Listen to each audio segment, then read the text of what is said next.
Hello class 10th students. Real numbers के NCERT के first exercise को हम लोग आज की वीडियो में सॉल्व करेंगे। इस एक्सरसाइज में आपको टोटल 7 क्वेश्चंस नज़र आएंगे। सातों के सातों क्वेश्चंस को हम लोग आज ही के वीडियो में सॉल्व करेंगे। तो चलिए शुरू करते हैं। तो देखिए, फर्स्ट क्वेश्चन है, express each number as a product of its prime factors. हमें इस नंबर को प्राइम फैक्टर्स के प्रोडक्ट के फॉर्म में एक्सप्रेस करना है। तो ये तो बहुत इजी है, सिंपली आपको बस प्राइम फैक्टराइजेशन करना होगा। मैं करके दिखाता हूँ। जैसे अगर फर्स्ट वाला पार्ट लें तो इसमें हमें जो नंबर दिया है वो 140 दिया है। हमें क्या करना है, 140 को इसी के प्राइम फैक्टर्स के फॉर्म में एक्सप्रेस करना है। तो हम लोग 140 का प्राइम फैक्टराइजेशन निकालेंगे, जो कि ये 2 से 70 टाइम्स में कट जाएगा, फिर 2 से ये 35 टाइम्स में कट जाएगा, फिर 5 से ये 7 बार में कट जाएगा, फिर 7 से ये 1 बार में कट जाएगा। तो 140 का जो प्राइम फैक्टराइजेशन आएगा वो होगा 2 × 5 × 7। इसे आप चाहे तो ऐसे भी लिख सकते हैं 2 का स्क्वायर, क्योंकि 2 जो है वो 2 बार है, इंटू 5 × 7। यही हमारा आंसर है। ठीक है, उम्मीद करता हूँ आपको पहला पार्ट समझ में आ गया होगा। अब हम लोग सेकेंड पार्ट सॉल्व करेंगे। तो सेकेंड पार्ट में हमें 156 का प्राइम फैक्टराइजेशन करना है। तो हम लोग यहाँ पे लिखेंगे 156, ठीक है, और 156 का प्राइम फैक्टराइजेशन करेंगे। 2 से डिवाइड होगा सबसे पहले, तो 2 7 ज़ा 14, 2 8 ज़ा 16, फिर 2 से डिवाइड होगा, 2 3 ज़ा 6, 2 9 ज़ा 18, है ना। फिर ये 3 से डिवाइड होगा 13 टाइम्स में। 13 एक प्राइम नंबर है तो वो खुद से डिवाइड होगा, 13 1 ज़ा 13। तो हम लोगों ने 156 को भी प्राइम फैक्टर्स के फॉर्म में एक्सप्रेस कर दिया। ये है 2 × 2 × 3 × 13, ठीक है। इसे भी चाहें तो आप ऐसे लिख सकते हैं, क्योंकि 2 2 बार है तो आप इसे लिख सकते हैं 2 का स्क्वायर इंटू 3 × 13। यही हमारा क्या है, आंसर है। क्लियर है। अब हम लोग थर्ड पार्ट सॉल्व करेंगे। तो थर्ड पार्ट में हमें इस नंबर का प्राइम फैक्टराइजेशन करना होगा ताकि हम लोग प्राइम फैक्टर्स फाइंड कर सकें। तो 3825 का हमें प्राइम फैक्टराइजेशन करना होगा। इसके लास्ट में 5 है तो ऑब्वियस सी बात है ये 5 से डिविजिबल होगा। 5 7 ज़ा 35, 5 6 ज़ा 30, 2 बच रहा है, 5 5 ज़ा 25, फिर 5 से डिवाइड हो जाएगा, 5 1 ज़ा 5, 2 बच रहा है, 2 और 6 मिल के 26 हो जाएंगे, 5 5 ज़ा 25, 5 3 ज़ा 15, फिर 3 से डिवाइड हो जाएगा ईजिली, 3 5 ज़ा 15, 3 1 ज़ा 3, फिर 3 से डिवाइड हो जाएगा, 3 1 ज़ा 3, 3 7 ज़ा 21। 17 एक प्राइम नंबर है तो बेचारा ये खुद से ही कटेगा एक बार में, ठीक है। तो 3825 का जो प्राइम फैक्टराइजेशन है वो हमें क्या मिला, 5 × 5 × 3 × 3 × 17, ठीक है। तो इसे हम लोग चाहें तो ऐसे भी लिख सकते हैं, क्योंकि 5 और 3 2 बार हैं तो हम लोग लिख सकते हैं 5 का स्क्वायर, 3 का स्क्वायर इंटू 17, ठीक है। यही हमारा क्या है, आंसर है। क्लियर है। अब हम लोग फोर्थ पार्ट में 5005 का प्राइम फैक्टराइजेशन करेंगे। 5005 का, तो सबसे पहले ये 5 से डिवाइड हो जाएगा, ऑब्वियस सी बात है, 1000 एक बार में, ठीक है। अब चेक करिए, ये जो 1001 है ये 2 से डिवाइड तो होगा नहीं, चेक कर लीजिएगा, 3 से भी डिवाइड नहीं होगा, 5 से तो ऑब्वियस सी बात है नहीं होगा, 7 से जब आप डिवाइड करेंगे तो हो जाएगा। 7 1 ज़ा 7, 3 और 0 मिलके 30 हो रहा होगा, 7 4 ज़ा 28, 7 3 ज़ा 21, है ना। अब ये 11 से डिवाइड हो जाएगा, तो 11 1 ज़ा 11, 11 3 ज़ा 33, ठीक है। फिर 13 से डिवाइड होगा, 13 1 ज़ा 13। तो 5005 का जो प्राइम फैक्टराइजेशन है वो हमें क्या मिलेगा, 5 × 7 × 11 × 13, ठीक है। अब इसमें कोई भी नंबर 2 बार नहीं है तो यही हमारा आंसर हो जाएगा, ठीक है। अब हम लोग फिफ्थ पार्ट सॉल्व करेंगे। अब देखिए, फिफ्थ पार्ट में जो हमें नंबर दिया है वो है 7429। तो हमें 7429 का प्राइम फैक्टराइजेशन करना होगा। तो ये जो नंबर है ना, ये जो नंबर है वो ना तो 2 से कटेगा, ना ही 3 से कटेगा, ना ही 5 से कटेगा, ना ही 7 से, ना ही 11 से, ना ही 13 से, ये सीधे 17 से डिवाइड होगा, ठीक है। तो 17 4 ज़ा 68, फिर 17 3 ज़ा 51, फिर 17 7 ज़ा 119 है ना। डिवीज़न करके देख लीजिएगा अगर नहीं आ रहा होगा तो। अब ये सीधे 19 से डिवाइड होगा, 19 2 ज़ा 38, 19 3 ज़ा 57, 23 एक प्राइम नंबर है तो ये खुद से ही डिवाइड होगा, 23 1 ज़ा 23। तो 7429 का जो प्राइम फैक्टराइजेशन है वो हमें क्या मिला, हमें मिला 17 इंटू 19 इंटू 23। ठीक है, यही हमारा आंसर है क्योंकि कोई भी नंबर दो बार नहीं आया है। उम्मीद करता हूँ आपको ये पांचों पार्ट समझ में आ गए होंगे। अब मैं आपको इसी से रिलेटेड एक होमवर्क दे देता हूँ जिसका आंसर आप लोग कमेंट बॉक्स में बताइएगा। आपके स्क्रीन के ऊपर एक क्वेश्चन नज़र आ रहा होगा, इसमें आपको दिए हुए नंबर का प्राइम फैक्टराइजेशन बताना है कमेंट बॉक्स में। उम्मीद करता हूँ आप इस क्वेश्चन का आंसर ज़रूर बताएंगे। अब चलिए सेकेंड क्वेश्चन को सॉल्व करते हैं। अब देखिए सेकेंड क्वेश्चन है, find the LCM and SCF of the following pairs of integers and verify that LCM into SCF equals to product of two number. आपको दो काम करना है, आपको एक LCM और SCF निकालना है, दूसरा इस फॉर्मूले को वेरीफाई भी करना है।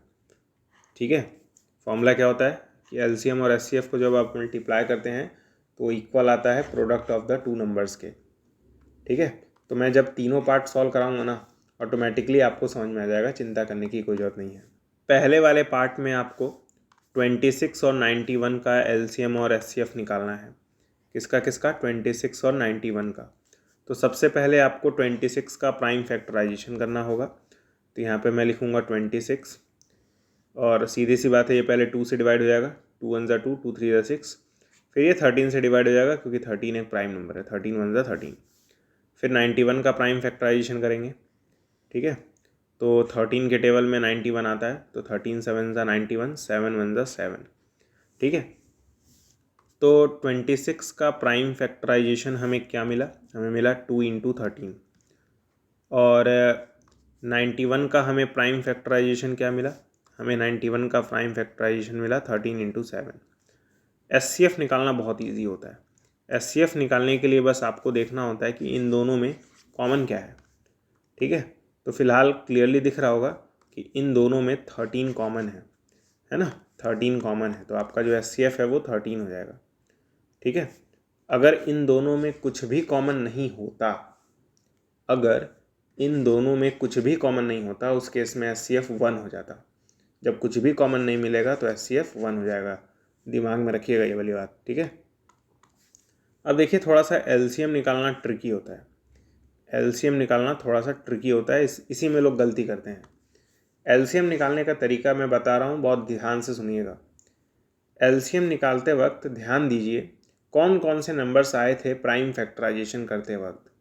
प्राइम फैक्टराइजेशन करते वक्त 2 आया था, 13 आया था और 7 आया था। यही 3 नंबर्स आए थे। कौन कौन से नंबर्स, 2, 13 और 7। अब मेरा पहला क्वेश्चन आपसे ये है, सबसे ज़्यादा बार 2 कहाँ पे आया है? यहाँ पे तो 2 आया ही नहीं है ना। इस वाले प्राइम फैक्टराइजेशन में 2 तो आया नहीं है, 2 यहीं पे आया है एक बार। तो जहाँ पर सबसे ज़्यादा बार आया होगा वहीं वाला लिख देंगे। यहाँ पे आया है एक बार तो एक बार 2 लिख देंगे, मल्टीप्लाई बाई। अब दूसरा क्वेश्चन मैं आपसे पूछ रहा हूँ कि सबसे ज़्यादा बार 13 कहाँ पे आया है? 13 यहाँ पे भी एक बार आया है, यहाँ पे भी एक बार आया है। तो जब दोनों जगह सेम नंबर ऑफ टाइम आया है, दोनों जगह अगर बराबर बार आया है तो कोई सा भी एक लिख दीजिए, चाहे ये वाला लिख दीजिए चाहे ये वाला लिख दीजिए। तो एक काम कर रहा हूँ मैं, ये वाला लिख दे रहा हूँ, ऊपर वाला एक ही बार लिखेंगे क्योंकि एक ही बार आया है दोनों जगह। ठीक है, तो 13 में एक ही बार लिखूँगा, मल्टीप्लाई बाई। अब देखिए 7 सबसे ज़्यादा बार कहाँ पे आया है, सबसे ज़्यादा बार 7 कहाँ पे आया है? तो 7 यहाँ पे आया है, एक ही बार आया है, तो एक बार 7 लिखेंगे और इन सबको मल्टीप्लाई कर देंगे। जैसे ही आप मल्टीप्लाई करेंगे आपका आंसर आ जाएगा। आपका आंसर क्या आएगा, 182। ठीक है, तो ये आपका LCM है। क्लियर है? तो LCM और SCF तो निकल गया। अब बारी थी फॉर्मूले को वेरीफाई करने के लिए। अब फॉर्मूला क्या होता है, आपका जो फॉर्मूला होता है वो होता है LCM into SCF equals to A into B। ठीक है, इसी A इंटू B को हम लोग प्रोडक्ट कहते हैं। इसी A इंटू B को हम लोग क्या कहते हैं, प्रोडक्ट कहते हैं। जहाँ पे ये जो A होता है ना वो पहला नंबर होता है और ये जो B होता है वो एक्चुअली में दूसरा नंबर होता है। A मतलब पहला नंबर, बी मतलब दूसरा नंबर। तो एलसीएम और एचसीएफ को जब मल्टीप्लाई करेंगे तो ए इंटू बी के इक्वल आना चाहिए, यही हमें वेरीफाई करना है। तो एलसीएम तो 182 आया है, तो एलसीएम के नीचे 182 लिख देंगे, तो यहाँ पे 182 आ जाएगा, मल्टीप्लाई बाई एचसीएफ की जगह क्या आया था, 13 आया था, तो एचसीएफ की जगह 13 लिख देंगे, तो यहाँ पे 13 इक्वल्स टू ए मतलब पहला नंबर दैट इज़ 26, ठीक है, तो यहाँ पे 26 आ जाएगा, मल्टीप्लाई बाई बी मतलब दूसरा नंबर, बी मतलब दूसरा नंबर जो कि है 91, तो बी की जगह हम लोग 91 लिख देंगे, ठीक है। अब जैसे ही हम लोग 182 को मल्टीप्लाई करेंगे 13 के साथ, हमारा आंसर आ जाएगा 2366, क्या आ जाएगा 2366 इक्वल्स टू, और जैसे ही आप इस नंबर को इस नंबर से मल्टीप्लाई करेंगे आपका आंसर आ जाएगा 2366। और आप देख सकते हैं क्लियरली कि लेफ्ट हैंड साइड और राइट हैंड साइड आपस में बराबर हैं। तुरंत आप लिखिए हैंस वेरीफाइड, आपका वेरिफिकेशन कंप्लीट हो गया, ठीक है। तो ऐसे क्वेश्चन में कि आपको बस क्या करना होगा, एलसीएम और एचसीएफ निकालना होगा, ठीक है। एलसीएम निकालते वक्त थोड़ा सा ध्यान देना है, और फॉर्मूला वेरीफाई करते वक्त पहले फॉर्मूला लिखिएगा, एलसीएम की वैल्यू, फिर एचसीएफ की वैल्यू, फिर फर्स्ट नंबर और सेकंड नंबर की वैल्यू रख के सॉल्व कर लीजिएगा।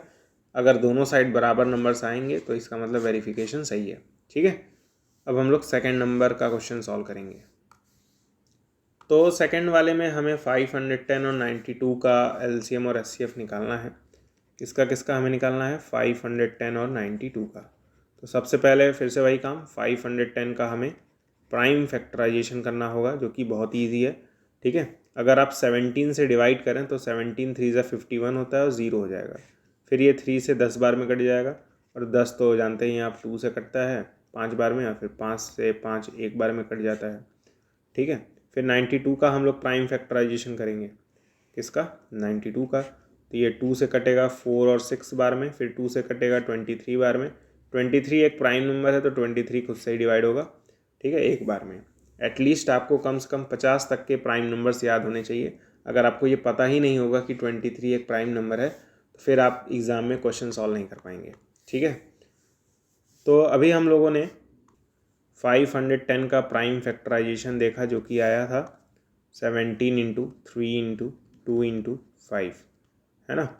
फिर हम लोगों ने 92 का प्राइम फैक्टराइजेशन देखा, जो कि आया था 2 इंटू 2 इंटू 23, ठीक है। अब हम लोग एचसीएफ निकालेंगे, जिसके लिए हमें दोनों में कॉमन ढूंढना होता है। एक ही नंबर कॉमन है, वो है 2, तो एचसीएफ हमारा 2 हो जाएगा। अब हम लोग निकालेंगे एलसीएम, जो कि सबसे टफ काम होता है एलसीएम और एचसीएफ निकालते वक्त। एलसीएम निकालने के लिए हम लोग क्या ध्यान देते हैं, एलसीएम निकालने के लिए हम लोग ये ध्यान देते हैं कि कौन कौन से नंबर्स आए थे प्राइम फैक्टराइजेशन करते वक्त। प्राइम फैक्टराइजेशन करते वक्त 17 आया था, 3 आया था, 2 आया था, 5 आया था और 23 आया था। ये 4 नंबर और ये एक नंबर, 5 नंबर्स आए थे। कौन कौन से, 17, 3, 2 और 5। तो सबसे ज़्यादा बार 17 यहीं पे आया है, एक बार आया है तो एक बार 17 लिख देंगे, मल्टीप्लाई बाई सबसे ज़्यादा बार 3 कहाँ पे आया है, यहीं पे आया है, एक बार आया तो एक बार 3 लिख देंगे, इनटू सबसे ज़्यादा बार 2 कहाँ पे आया है, 2 सबसे ज़्यादा बार यहाँ पे आया है, 2 बार आया है, 2 बार 2 लिखेंगे, ठीक है। सबसे ज़्यादा बार 5 कहाँ पे आया है, तो 5 एक ही बार आया है, यहाँ पे आया है तो एक बार 5 लिख देंगे, ठीक है। 23 भी आया था प्राइम फैक्टराइजेशन करते वक्त, तो सबसे ज़्यादा बार 23 कहाँ आया है, यहाँ है, एक बार आया तो एक बार 23 लिख देंगे, और इन सबको मल्टीप्लाई कर देंगे। जैसे ही मल्टीप्लाई करेंगे आपका आंसर आ जाएगा 23460, ये आपका एलसीएम हो जाएगा। अब हम लोग वेरिफिकेशन करेंगे। वेरिफिकेशन करते वक्त फॉर्मूला लिखेंगे पहले, LCM into HCF equals to A into B, ठीक है। तो आपका जो एलसीएम है वो क्या है, एलसीएम है आपका 23460, और एचसीएफ है आपका 2 इक्वल्स टू फर्स्ट नंबर आपका 510 है और सेकंड नंबर 92 था, ठीक है। एलसीएम क्या आया था 23460, एचसीएफ आपका क्या आया था 2 आया था, फर्स्ट नंबर आपका क्या था 510 था, और सेकंड नंबर आपका क्या था 92 था, ठीक है। अब आपको इस नंबर और इस नंबर को मल्टीप्लाई करना है। जैसे ही आप मल्टीप्लाई करेंगे 2 के साथ, आपका आंसर आ जाएगा 46920, और जैसे ही आप 510 को 92 से मल्टीप्लाई करेंगे आपका आंसर आ जाएगा 46920। तो आप देख सकते हैं लेफ्ट हैंड साइड और राइट हैंड साइड आपस में बराबर हैं, इसका मतलब आपका वेरिफिकेशन कंप्लीट हुआ। तुरंत लिखिए हैंस वेरीफाइड। ठीक है, उम्मीद करता हूँ आपको सेकंड पार्ट समझ में आ गया होगा। वीडियो को पॉज करिए, नोट करिए और थर्ड पार्ट को अब हम लोग सॉल्व करने जा रहे हैं। अब देखिए थर्ड पार्ट में हमें 3, 3, 6 और 5, 4 का एलसीएम और एचसीएफ निकालना है। किसका किसका? 3, 3, 6 और 54 का। सबसे पहले हम लोग 3, 3, 6 का प्राइम फैक्टराइजेशन कर लेंगे, जो कि बहुत ईजी है। 3 से ये ईजिली कट जाएगा 1, 1, 2 बार में। फिर 2 से ये ईजिली कट जाएगा 2, 5 10, 2, 6 12 बार में। फिर 2 से कट जाएगा ये 28 बार में। फिर 2 से कट जाएगा, है ना, कितनी बार में? 14 बार में। फिर 2 से कट जाएगा 7 बार में। फिर 7 से कट जाएगा 1 बार में। ठीक है, अब हम लोग 54 का प्राइम फैक्टराइजेशन कर लेंगे। ये भी इजी है। 2 से पहले कटेगा 2 2 4, 2 7 14। फिर 3 से कटेगा 9 बार में। फिर 3 से कटेगा 3 बार में। फिर 3 से कटेगा 1 बार में। ठीक है, तो 3, 3, 6 का प्राइम फैक्टराइजेशन हमें क्या मिला? 3, 3, 6 का प्राइम फैक्टराइजेशन हमें मिला 3 इंटू 2 इंटू 2। ठीक है, 4 बार 2 है आई थिंक, इंटू 7, है ना। फिर हम लोग 54 का प्राइम फैक्टराइजेशन लिखेंगे, जो कि आया था हमारा 2 और 3 बार 3। ठीक है, मैं आपसे पूछ रहा हूँ इन दोनों प्राइम फैक्टराइजेशन में कॉमन क्या है? तो आप तुरंत बोलेंगे कि पहली बात तो 2 कॉमन है और एक 3 भी कॉमन है। आई थिंक और कुछ भी कॉमन नहीं है। ठीक है, 2 और 3 ही कॉमन है इनमें। तो एचसीएफ निकालते वक्त हम लोग सिर्फ क्या लिखेंगे? 2 इंटू 3, जो कि मल्टीप्लाई करने पे आ जाएगा 6। तो एचसीएफ आपका 6 हो जाएगा। रही बात एलसीएम की, तो उसके लिए देखना होता है कि कौन कौन से नंबर्स आए हैं प्राइम फैक्टराइजेशन करते वक्त। प्राइम फैक्टराइजेशन करते वक्त 3 आया था, 2 आया था, 7 आया था। 3 ही नंबर्स आए हैं, 3, 2 और 7, क्योंकि यहाँ पे भी 2 और 3 आया तो इसको लेने की जरूरत ही नहीं है। ठीक है, कौन कौन से नंबर्स आए हैं? 3, 2 और 7। अब मैं आपसे पूछ रहा हूँ सबसे ज़्यादा बार 3 कहाँ पे आया है? यहाँ पे 3 जो है एक बार आया है और यहाँ पे 3 3 बार आया है। तो सबसे ज़्यादा बार यहाँ पे आया है, तो 3 बार आया है, तो 3 बार लिखिए। ठीक है, फिर देखेंगे सबसे ज़्यादा बार 2 कहाँ पे आया है। सबसे ज़्यादा बार 2 आया है आपका यहाँ पे 4 बार आया है। ठीक है, आपका जो 2 है वो 4 बार आया है, तो 4 बार 2 लिख दीजिए। 2 इंटू 2 इंटू 2 इंटू 2। अब देखिए सबसे ज़्यादा बार 7 कहाँ पे आया है? तो 7 एक ही जगह आया है, यहाँ पे एक बार 7 लिख दीजिए खाली, और इन सबको मल्टीप्लाई कर दीजिए। आपका जो आंसर आएगा वही आपका एलसीएम हो जाएगा। आपका एलसीएम क्या आ जाएगा बताइए? 3024। क्लियर है? उम्मीद करता हूँ आपको अब ये समझ में आ गया होगा कि एलसीएम और एचसीएफ दो नंबर्स का कैसे निकालते हैं। अब बस हमें खाली वेरिफिकेशन करना है। तो वेरिफिकेशन करने के लिए फॉर्मूला यूज़ करेंगे, जो कि होता है HCF into LCM equals to A into B. ठीक है, आपका जो एचसीएफ आया था वो था 6, एलसीएम आपका आया था 3024। फर्स्ट नंबर आपका 336 था, सेकंड नंबर आपका 54 था। ठीक है, एचसीएफ 6 आया था, देख सकते हैं आप। एलसीएम 3024 आया था। फर्स्ट नंबर आपका 336 है, सेकंड नंबर आपका 54 था।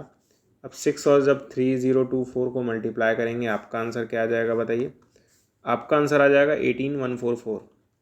ठीक है, और जब आप 336 को मल्टीप्लाई करेंगे 54 के साथ तो आपका आंसर आ जाएगा 18114। ठीक है, अब आप देख सकते हैं यहाँ पे जो नंबर आया है वही यहाँ पे भी है। इसका मतलब आपका वेरिफिकेशन कंप्लीट हुआ, तो मैं लिखूँगा हेंस वेरीफाइड। ठीक है, तो इस तरह से तीनों पार्ट मैंने सॉल्व करा दिए हैं। ठीक है, उम्मीद करता हूँ आपको समझ में आया होगा। अगर समझ में आया तो वीडियो को लाइक करना मत भूलिएगा। ठीक है, और अपने दोस्तों को भी शेयर करते रहिए वीडियो। अब आपके स्क्रीन के ऊपर एक क्वेश्चन नज़र आ रहा होगा। इस क्वेश्चन का आंसर आप लोग कमेंट बॉक्स में ज़रूर बताइएगा। ये दूसरा होमवर्क है आपके लिए। अब हम लोग थर्ड क्वेश्चन सॉल्व करेंगे। इसमें भी हमें एलसीएम और एचसीएफ ही निकालना है, लेकिन इस बार वेरिफिकेशन नहीं करना है, सिर्फ और सिर्फ एलसीएम और एचसीएफ निकालना है। तो हम लोग खाली एलसीएम और एचसीएफ निकालेंगे। सबसे पहले मैं फर्स्ट वाला पार्ट सॉल्व कराऊंगा, जिसमें हमें 12, 15 और 21 का एलसीएम एचसीएफ निकालना है। तो सबसे पहले हम लोग 12 का प्राइम फैक्टराइजेशन कर लेंगे, जो कि बहुत ईजी होता है। 2 से ये कटेगा 6 बार में, फिर 2 से कटेगा ये 3 बार में, फिर 3 से कटेगा 1 बार में, है ना। अब हम लोग 15 का प्राइम फैक्टराइजेशन कर लेंगे। ये 5 से कटेगा 3 बार में, फिर 3 से कटेगा 1 बार में। अब हम लोग 21 का प्राइम फैक्टराइजेशन कर लेंगे। तो 21 भी दो नंबर से कटेगा, एक 7 7 3 ज़ा 21, फिर 3 1 ज़ा 3। ठीक है, तो हमें 12 का प्राइम फैक्टराइजेशन करना था, 15 का प्राइम फैक्टराइजेशन करना था और 21 का प्राइम फैक्टराइजेशन करना था। 12 का प्राइम फैक्टराइजेशन क्या आया, 2 इंटू 2 इंटू 3। 15 का प्राइम फैक्टराइजेशन आया था 5 इंटू 3 और 21 का प्राइम फैक्टराइजेशन आया था 7 इंटू 3। SCF निकालने के लिए हम लोग देखते हैं तीनों में कॉमन क्या है। अगर आपकी आंखें सही सलामत हैं तो क्लियरली दिख रहा होगा कि 3 तीनों में कॉमन है। नहीं दिख रहा है तो प्लीज़ डॉक्टर से इलाज कराएं। तीनों के तीनों में 3 कॉमन है, तो इसीलिए आपका SCF जो है वो क्या हो जाएगा, 3 हो जाएगा। क्लियर है। LCM निकालने के लिए आपको बुद्धि का प्रयोग करना होगा। अभी मैंने बताया था LCM निकालते वक्त आपको देखना होगा कि कौन कौन से नंबर्स आए थे प्राइम फैक्टराइजेशन करते वक्त। प्राइम फैक्टराइजेशन करते वक्त 2 आया है, 3 आया है, 5 आया है और 7 आया है।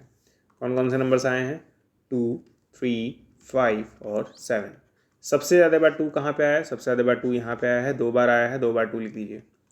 सबसे ज़्यादा बार 3 कहाँ पे आया है, 3 तीनों जगह एक एक बार ही आया है, यहाँ पे भी एक बार, यहाँ पे भी एक बार, यहाँ पे भी एक बार। तो तीनों में से कोई सा भी एक 3 लिख दीजिए, लेकिन एक ही बार लिखना होगा क्योंकि 3 एक ही बार आया है तीनों जगह। ठीक है, फिर देखिए सबसे ज़्यादा बार 5 कहाँ पे आया है, तो 5 एक ही बार आया है, यहाँ पे आया है तो एक बार 5 लिख दीजिए। फिर देखिए सबसे ज़्यादा बार 7 कहाँ पे आया है, तो 7 भी एक ही जगह आया है, यहाँ पे आया है, एक बार 7 लिख देंगे। ठीक है, और जैसे इन सबको मल्टीप्लाई करेंगे हमारा आंसर आ जाएगा 420। ठीक है, यही हमारा LCM होगा। क्लियर है। तो पहले से वीडियो को पॉज करके नोट कर लीजिए, उसके बाद मैं आपको सेकंड क्वेश्चन सॉल्व कराऊंगा। ठीक है, अब देखिए सेकंड वाले में 17, 23 और 29 का हमें LCM और SCF निकालना है, जो कि बहुत ही ईजी है। ठीक है, तो महा ईजी है 17, 23 और 29 का। क्यों ईजी है, क्योंकि 17 खुद एक प्राइम नंबर है तो इसका प्राइम फैक्टराइजेशन 17 1 जा 17 होगा। 23 भी एक प्राइम नंबर है, 23 का भी प्राइम फैक्टराइजेशन क्या होगा, 23 1 जा 23। 29 भी एक प्राइम नंबर है तो 29 भी खुद से कटेगा, यानी 29 1 जा 29। ठीक है, 3 नंबर्स थे 17, 23 और 29। इन्हीं तीनों का हमें LCM SCF निकालना था।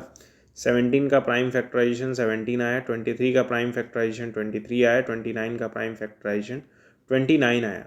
SCF निकालने के लिए देखते हैं तीनों में कॉमन क्या है। अगर आपकी आंखें सही सलामत हैं तो तीनों में दिख रहा होगा कुछ भी कॉमन नहीं है। इन तीनों में कुछ भी कॉमन नहीं है, ये आपको दिख रहा होगा। अगर कुछ भी कॉमन नहीं होता है तो अभी मैंने कुछ देर पहले बताया था कि कुछ भी कॉमन नहीं हो तो SCF 1 हो जाता है, तो आपका SCF 1 हो जाएगा इस केस में। और LCM निकालने के लिए हम लोग देखते हैं कौन कौन से नंबर्स आए थे प्राइम फैक्टराइजेशन करते वक्त।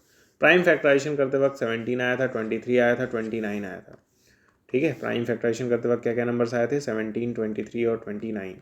आपसे मैं पूछ रहा हूँ सबसे ज़्यादा बार 17 कहाँ पे आया है। 17 सबसे ज़्यादा बार यहाँ पे आया है, एक बार आया तो एक बार लिख दीजिए। सबसे ज़्यादा बार 23 कहाँ पे आया है, सबसे ज़्यादा बार 23 यहाँ पे आया है, एक बार आया है, एक बार 23 लिख दीजिए। सबसे ज़्यादा बार 29 कहाँ पे आया है, सबसे ज़्यादा बार 29 यहाँ पे आया है, एक बार आया तो एक बार लिख देंगे। ठीक है, और तीनों को मल्टीप्लाई कर देंगे, हमारा LCM आ जाएगा। तीनों को मल्टीप्लाई करने के बाद आपका आंसर आएगा 11,339। ठीक है, उम्मीद करता हूँ आपको समझ में आ गया होगा। अब हम लोग थर्ड वाला पार्ट सॉल्व करेंगे, पहले इसे वीडियो को पॉज करके नोट कर लीजिए। अब देखिए थर्ड वाले में हमें 8, 9 और 25 का LCM और SCF निकालना है। किसका किसका, 8, 9 और 25 का। तो सबसे पहले 8 का प्राइम फैक्टराइजेशन कर लेंगे, जो कि ये 2 से डिवाइड होगा 4 बार में, फिर 2 से डिवाइड होगा 2 बार में, फिर 2 से डिवाइड होगा 1 बार में। ठीक है, फिर हम लोग 9 का प्राइम फैक्टराइजेशन कर लेंगे। सबसे पहले ये 3 से डिवाइड होगा 3 बार में, फिर 3 से डिवाइड होगा 1 बार में। फिर हम लोग 25 का प्राइम फैक्टराइजेशन कर लेंगे। सबसे पहले ये डिवाइड होगा 5 से 5 बार में, फिर 5 से डिवाइड होगा 1 बार में। ठीक है, तो हमें प्राइम फैक्टराइजेशन करना था 8 का, 9 का और 25 का। ठीक है, 8 का प्राइम फैक्टराइजेशन क्या आया था, 2 इंटू 2 इंटू 2। 9 का प्राइम फैक्टराइजेशन क्या आया था, 3 इंटू 3। 25 का प्राइम फैक्टराइजेशन क्या आया था, 5 इंटू 5। ठीक है, अब मैं आपसे पूछ रहा हूँ कौन कौन से नंबर्स आए हैं, या एक काम करिए पहले SCF ही निकाल लीजिए। SCF निकालने के लिए हम लोग देखते हैं कि कॉमन क्या है तीनों में। तीनों में अगर कुछ भी कॉमन नहीं है तो हम लोग SCF 1 लिख देंगे। क्लियरली दिख रहा है तीनों में कुछ भी कॉमन नहीं है। LCM निकालने के लिए हम लोग देखते हैं कौन कौन से नंबर्स आए थे प्राइम फैक्टराइजेशन करते वक्त। प्राइम फैक्टराइजेशन करते वक्त 2 आया था, 3 आया था, 5 आया था। तो यहीं पे किनारे लिख लेंगे, 2 आया था, 3 आया था, 5 आया था। अब मैं आपसे पूछ रहा हूँ सबसे ज़्यादा बार 2 कहाँ पे आया है? सबसे ज़्यादा बार 2 यहाँ पे आया है, 3 बार आया है, 3 बार 2 लिख दीजिए। अब मैं आपसे पूछ रहा हूँ सबसे ज़्यादा बार 3 कहाँ पे आया है? तो 3 सबसे ज़्यादा बार आया है यहाँ पे, 2 बार आया है, 2 बार लिख दीजिए। अब मैं आपसे पूछ रहा हूँ सबसे ज़्यादा बार 5 कहाँ पे आया है? तो 5 भी जो है 2 बार आया है, यहाँ पे आया है, लिख दीजिए 5 2 बार। ठीक है, और इन सबको मल्टीप्लाई कर दीजिए, मल्टीप्लाई करेंगे 1800 आपका आंसर आ जाएगा। ठीक है, तो इस तरह से मैंने तीनों पार्ट आपका सॉल्व करा दिया है। उम्मीद करता हूँ समझ में आया होगा। समझ में आया तो आपके स्क्रीन के ऊपर एक क्वेश्चन नज़र आ रहा होगा, इस क्वेश्चन का आंसर आप लोग कमेंट बॉक्स में बताइएगा। अब हम लोग फोर्थ क्वेश्चन सॉल्व करेंगे। फोर्थ क्वेश्चन है, given that HCF of these two numbers is 9, find LCM of these two numbers. देखिए एचसीएफ आपको दिया हुआ है क्वेश्चन में, एचसीएफ कह रहा है कि एचसीएफ 9 है। ठीक है, एचसीएफ जो है 9 गिवन है, तुरंत मैंने लिख लिया एचसीएफ की वैल्यू 9 है। लेकिन किन दो नंबर्स का एचसीएफ 9 है? इस नंबर और इस नंबर का जो एचसीएफ है वो 9 है, यानी ये पहला नंबर है और ये दूसरा नंबर है। तो अगर 306 पहला नंबर है तो यानी ए की वैल्यू 306 है और बी की वैल्यू क्या है? 657 है, और आपको एलसीएम कैलकुलेट करना है। सही बात है? अरे भाई इन दो नंबर्स का जो एचसीएफ है वो 9 है ना, तो ये पहला नंबर हुआ यानी ए हुआ, ये दूसरा नंबर हुआ यानी बी हुआ। ठीक है, और अभी मैंने आपको कुछ देर पहले फॉर्मूला बताया था कि एलसीएम इंटू एचसीएफ ये एक्चुअली किसके इक्वल होता है? ए इंटू बी के इक्वल होता है। ठीक है, एलसीएम तो हमें नहीं है पता, एचसीएफ हमें पता है 9 है। ए मतलब पहला नंबर जो कि था 306, बी मतलब दूसरा नंबर जो कि था 657। ठीक है, और अगर आपको एलसीएम की वैल्यू निकालनी है तो इस 9 को उधर भगाना होगा। ठीक है, तो ये जाएगा LCM equals to 306 into 657 divided by 9। 9 से ये 7 बार में 63 हो जाएगा, फिर 9 3 27 हो जाएगा, है ना। तो आपको 73 को मल्टीप्लाई करना होगा 306 के साथ। आपका जो एलसीएम है वो आ जाएगा, कैलकुलेट करके देख लीजिएगा, 22338। ठीक है, यही हमारा फाइनल आंसर है। ठीक है, तो आप देख सकते हैं जैसे ही आप ये वाला फॉर्मूला यूज़ करेंगे, एलसीएम नहीं पता था, एचसीएफ हमें 9 पता था, ए और बी मतलब पहला और दूसरा नंबर, 9 को उधर भेज के डिवाइड करिए, आपका आंसर आ जाएगा। उम्मीद करता हूँ आपको समझ में आया होगा ये वाला क्वेश्चन। तो देखिए फिफ्थ क्वेश्चन है, check whether 6 to the power n can end with digit 0 for any natural number n। कह रहा है पता करिए कि इस नंबर के अंत में 0 आएगा कि नहीं। देखिए समझिए पहले क्वेश्चन को। ऑब्वियस सी बात है, जब आप 6 का पावर n कैलकुलेट करेंगे तो कोई ना कोई एक नंबर आएगा। क्वेश्चन में कह रहा है कि पता करिए उस नंबर के अंत में 0 होगा कि नहीं। आपको क्या पता करना है कि जब आपको 6 का पावर n कैलकुलेट करने के लिए दिया जाएगा तो उसमें लास्ट में 0 होगा कि नहीं, यही आपको चेक करना है। ठीक है, फिर से समझा रहा हूँ, क्या आपको चेक करना है? आपको चेक ये करना है कि जब आप 6 का पावर n कैलकुलेट करेंगे तो उसके लास्ट में 0 आएगा कि नहीं। ठीक है, क्लियर है? तो इसके लिए एक कॉन्सेप्ट है जो कि मैं बताने आ रहा हूँ। कॉन्सेप्ट है, अगर किसी नंबर के प्राइम फैक्टराइजेशन में 2 और 5 आ रहा है, अगर किसी नंबर के प्राइम फैक्टराइजेशन में 2 और 5 दोनों आ रहा है, तब ऐसे नंबर के अंत में 0 होगा। ठीक है, किसी नंबर के प्राइम फैक्टराइजेशन में अगर 2 भी मौजूद है, 5 भी मौजूद है, अगर किसी नंबर के प्राइम फैक्टराइजेशन में 2 और 5 दोनों मौजूद हैं तो उस नंबर के अंत में 0 कन्फर्म होगा। ठीक है, अगर किसी नंबर के प्राइम फैक्टराइजेशन में 2 और 5 दोनों मौजूद हैं तो उस नंबर के अंत में 0 होगा, यही कॉन्सेप्ट है। अब देखिए हमें पता करना है कि इस नंबर के अंत में 0 होगा कि नहीं। तो इसके लिए हमें 6 के पावर n का प्राइम फैक्टराइजेशन कैलकुलेट करना होगा। अब भाई 6 के पावर n का प्राइम फैक्टराइजेशन तो हम लोग नहीं कर पाएंगे, लेकिन 6 का प्राइम फैक्टराइजेशन जरूर कर लेंगे, जो कि बहुत ही ईजी है। 2 3 ज़ा 6, 3 1 ज़ा 3। ठीक है, तो 6 का प्राइम फैक्टराइजेशन आया 2 इंटू 3।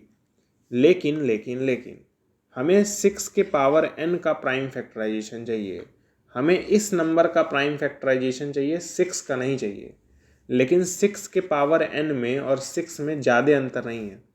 अगर मैं 6 के पावर में n लगा दूं, अगर मैं इसी नंबर के ऊपर पावर n लगा दूं तो काम हो जाएगा। लेकिन एक दिक्कत है। दिक्कत क्या है? आपने इस नंबर के ऊपर पावर n लगाया तो इस नंबर के ऊपर भी पावर n लगेगा ना। अरे भाई आपने अगर इसके ऊपर पावर n लगाया है तो इसके ऊपर भी तो पावर n लगेगा। तो हम लोग क्या करेंगे, ब्रैकेट में लिखेंगे 2 × 3 और इसके ऊपर भी हम लोग क्या करेंगे, पावर n लगा देंगे। ठीक है, तो ये हो जाएगा 6⁴ इक्वल्स टू, अब ये जो n है वो 2 के पास पहले जाएगा तो ये हो जाएगा 2 का पावर n इंटू ये n 3 के साथ बेमानी नहीं होने देगा तो इसके पास भी जाएगा तो ये हो जाएगा 3 का पावर n। अब आप देख सकते हैं आपको 6 के पावर n का प्राइम फैक्टराइजेशन मिल गया। आपको क्या मिल गया, आपको 6 के पावर n का प्राइम फैक्टराइजेशन मिल गया। और अभी मैंने क्या बताया था, अगर किसी नंबर के प्राइम फैक्टराइजेशन में 2 और 5 दोनों हैं तभी उस नंबर के अंत में 0 आएगा। इस नंबर के प्राइम फैक्टराइजेशन में 2 तो है लेकिन 5 नहीं है। इस नंबर के प्राइम फैक्टराइजेशन में 2 तो है लेकिन 5 नहीं है, यानी इस नंबर के अंत में 0 नहीं आएगा। अभी मैंने आपसे क्या बताया था, किसी नंबर के अंत में 0 तभी आएगा जब उस नंबर के प्राइम फैक्टराइजेशन में 2 और 5 दोनों होने चाहिए, लेकिन इस नंबर के प्राइम फैक्टराइजेशन में 5 नहीं है। इसका मतलब ये वाला नंबर के अंत में 0 नहीं आएगा। तो मैं लिखूँगा since prime factorization of 6⁴ does not contain 5, therefore 6⁴ does not end with 0। उम्मीद करता हूँ आपको ये क्वेश्चन समझ में आ गया होगा। तो हम लोग सॉल्व करेंगे 6th क्वेश्चन। तो देखिए 6th क्वेश्चन है, explain why this number and this number are composite number. कह रहा है एक्सप्लेन करिए कि क्यों ये वाला नंबर कंपोजिट है। अब मैं आपसे पूछ रहा हूँ कंपोजिट नंबर क्या होते हैं। तो कंपोजिट नंबर ऐसे नंबर होते हैं जिनके पास 2 से ज़्यादा फैक्टर हो, यानी मोर देन 2 फैक्टर हो। अगर किसी नंबर के पास 2 से ज़्यादा फैक्टर होगा तो उसे हम लोग कंपोजिट नंबर कहेंगे। अगर किसी नंबर के पास 2 से ज़्यादा फैक्टर होगा तो उसे हम लोग कंपोजिट कहेंगे। क्लियर है? अब समझिएगा, अगर आपने 35 को लिखा है 5 × 7 तो ये जो 5 होता है ना वो फैक्टर कहलाता है। ठीक है, और ये जो 7 होता है वो भी फैक्टर कहलाता है। क्लियर है? हमारे पास जो नंबर दिया है वो ये है। ठीक है, हमारे पास नंबर क्या है, फर्स्ट वाले में हमारे पास नंबर है 7 × 11 × 13 + 13। कईयों के दिमाग में आ रहा होगा कि 7 भी फैक्टर है, 11 भी फैक्टर है, 13 भी फैक्टर है, क्योंकि 7 × 11 × 13 लिखा हुआ है। अभी आपने बोला था कि अगर 5 × 7 लिखा है तो 5 भी फैक्टर होगा, 7 भी फैक्टर होगा। लेकिन अगर आप ध्यान से देखें तो यहाँ पे तो मल्टीप्लाई का साइन है लेकिन यहाँ पे प्लस का साइन है। इसका मतलब ये नंबर और ये नंबर फैक्टर नहीं है, क्योंकि यहाँ पे तो प्लस का साइन है ना। इसके लिए हम लोग पता क्या करेंगे, आपको बताइए दिख रहा है कितने टर्म्स हैं इस नंबर में, कितने टर्म्स हैं बताइए? 2 टर्म्स हैं। कैसे? इस प्लस के पहले एक टर्म है और इस प्लस के बाद एक टर्म है, 2 टर्म्स हैं। इन दोनों में 13 कॉमन है। ध्यान से देखिए, यहाँ पे भी 13 है, यहाँ पे भी 13 है। 13 कॉमन लेंगे, 13 कॉमन लेंगे तो क्या बचेगा, 7 × 11 बचेगा, बीच में प्लस का साइन, फिर यहाँ पे क्या हो जाएगा, 1 हो जाएगा, है ना। अरे भाई इस नंबर में से अगर 13 हटा लेंगे तो 7 × 11 बचेगा, इसमें से 13 हटा लेंगे तो सबका मालिक 1 बचेगा। सही बात है। अब ये हो जाएगा 13 × 7 × 11 77 होता है और उसमें 1 जोड़ देंगे 78 हो जाएगा। यानी आपने क्या किया, इस नंबर को 2 नंबर्स के प्रोडक्ट के फॉर्म में लिख दिया। जैसे ये था, आपने इस नंबर को इसके जैसा बदल दिया। अब इसका मतलब ये भी फैक्टर है और ये भी फैक्टर है ना। इसका मतलब ये भी फैक्टर है और ये भी फैक्टर है। तो मैं लिखूँगा this implies 13 and 78 are factors. ठीक है, और आपने ये छोटे क्लासेस में पढ़ा होगा कि हर नंबर के पास 2 तो फैक्टर होते ही हैं। किसी भी नंबर के पास 2 फैक्टर तो होते ही हैं। इस नंबर के पास भी 2 फैक्टर रहे होंगे, इस नंबर के पास भी 2 फैक्टर रहे होंगे, और आपने 2 फैक्टर और खोज लिए। हर नंबर के पास 2 फैक्टर होते हैं, इस नंबर के पास भी 2 फैक्टर रहे होंगे, आपने 2 फैक्टर और खोज लिया, यानी अब टोटल इस नंबर के पास 4 फैक्टर्स हो गए। कैसे? ये 2 और हर नंबर के पास 2 फैक्टर तो होते ही हैं, वो हैं 1 और इटसेल्फ। तो इस नंबर के पास 2 फैक्टर पहले से थे, आपने 2 और खोज लिए, अब टोटल 4 फैक्टर हो गए, और जब भी 2 से ज़्यादा फैक्टर होता है किसी नंबर के पास तो वो कंपोजिट कहलाता है। तो जैसे ही मुझे ये 2 फैक्टर्स मिल गए तुरंत मैं लिखूँगा this implies 7 into 11 into 13 plus 13 has more than 2 factor, therefore it is composite। अब हम लोग सेकेंड वाला पार्ट सॉल्व करेंगे इसी का। सेकेंड वाले पार्ट को पहले एक बार लिख लेते हैं, ठीक है। सेकेंड वाला पार्ट क्या है? सेकेंड वाला पार्ट है 7 into 6 into 5 into 4 into 3 into 2 into 1 plus 5 है, ठीक है। मैं आपसे पूछ रहा हूँ इस नंबर में कितने टर्म्स हैं। तुरंत आप कहेंगे 2 टर्म्स है, क्योंकि प्लस के पहले एक टर्म होता है, प्लस के बाद एक टर्म होता है। 2 टर्म्स है। इस टर्म और इस टर्म में कॉमन क्या है आपको क्लियरली दिख रहा होगा। यहाँ पे भी 5 है, यहाँ पे भी 5 है, यानी 5 कॉमन है। तो मैं 5 कॉमन ले लूँगा, मल्टीप्लाई बाई 5 कॉमन जैसे लेंगे हमें मिलेगा 7 into 6 और 4 into 3 into 2 into 1। क्या मिलेगा हमें? 7 into 6 into 4 into 3 into 2 into 1, बीच में प्लस। इस 5 से अगर मैं 5 हटा लूँगा तो सबका मालिक 1 यानी 1 बच जाएगा। तो जाएगा 5 into 7 into 6 into 4 into 3 into 2 into 1 को मल्टीप्लाई कर लीजिए और 1 को जोड़ दीजिए, आपका आंसर आएगा 1009, ठीक है। यानी आपने क्या किया, कैलकुलेट किया तो 1009 आया। इस पूरे ब्रैकेट की वैल्यू 1009 है। यानी आपने क्या किया, इस नंबर को इस तरीके से यानी 2 नंबर्स के प्रोडक्ट के फॉर्म में लिख दिया। इसका मतलब इस नंबर के पास भी अब ये फैक्टर है और ये फैक्टर है, ठीक है। तो मैं लिखूँगा this implies 5 and 1009 are factors, ठीक है। किसी भी नंबर के पास 2 फैक्टर तो होते ही हैं, तो इस नंबर के पास भी 2 फैक्टर तो पहले से ही रहे होंगे, और 2 फैक्टर आपने और खोज लिए, यानी अब इसके पास टोटल 4 फैक्टर हैं। और 2 से ज़्यादा फैक्टर होते हैं किसी नंबर के पास तो वो नंबर कंपोजिट कहलाता है। इसके पास अभी टोटल 4 फैक्टर्स हैं, यानी ये भी फिर कंपोजिट कहलाएगा। तो मैं लिखूँगा since 7 into 6 into 5 into 4 into 3 into 2 into 1 plus 5 has more than 2 factor, therefore it is composite। तो उम्मीद करता हूँ आपको ये वाला पार्ट भी समझ में आ गया होगा। अब हम लोग आज का आखिरी क्वेश्चन सॉल्व करेंगे, जो कि है क्वेश्चन नंबर 7। क्वेश्चन नंबर 7 है there is a circular path. तुरंत हम लोग सर्कुलर पाथ बना लेंगे।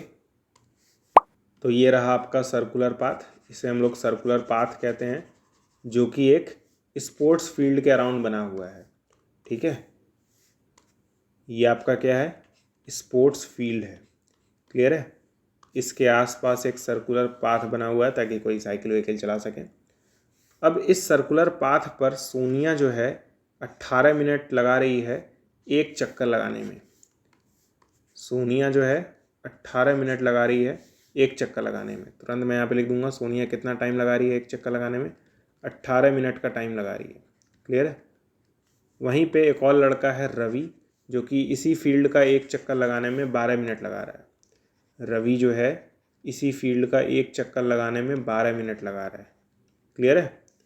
क्वेश्चन में आगे बोला है suppose they both start at the same time या same point. Suppose they both start at the same point at the same time and go in the same direction. After how many minutes will they meet again at the starting point. बहुत clearly question में mention किया है कि दोनों के दोनों यानी रवि और सोनिया क्या करते हैं, एक ही समय पर फील्ड के एक ही पॉइंट से एक ही डायरेक्शन में दौड़ना शुरू करते हैं। यहीं से दोनों एक साथ एक ही डायरेक्शन में दौड़ना शुरू करते हैं। कितने देर के बाद वो आपस में मिलेंगे, कितने मिनट्स के बाद आपस में मिलेंगे, यही क्वेश्चन में पूछ रहा है। अब आप ही सोचिए, यहाँ पे 2 लोग खड़े हैं, ठीक है, और इस तरह से दौड़ रहे हैं दोनों लोग। एक की स्पीड कम है और एक की स्पीड ज़्यादा है। सोनिया 18 मिनट लगा रही है तो इसका टाइम ज़्यादा है, यानी सोनिया धीरे दौड़ रही है और रवि तेज़ दौड़ रहा है, ठीक है। तो जब ये दोनों एक साथ दौड़ना शुरू करेंगे तो सोनिया जो है वो पीछे रह जाएगी और रवि जो है आगे हो जाएगा, ठीक है।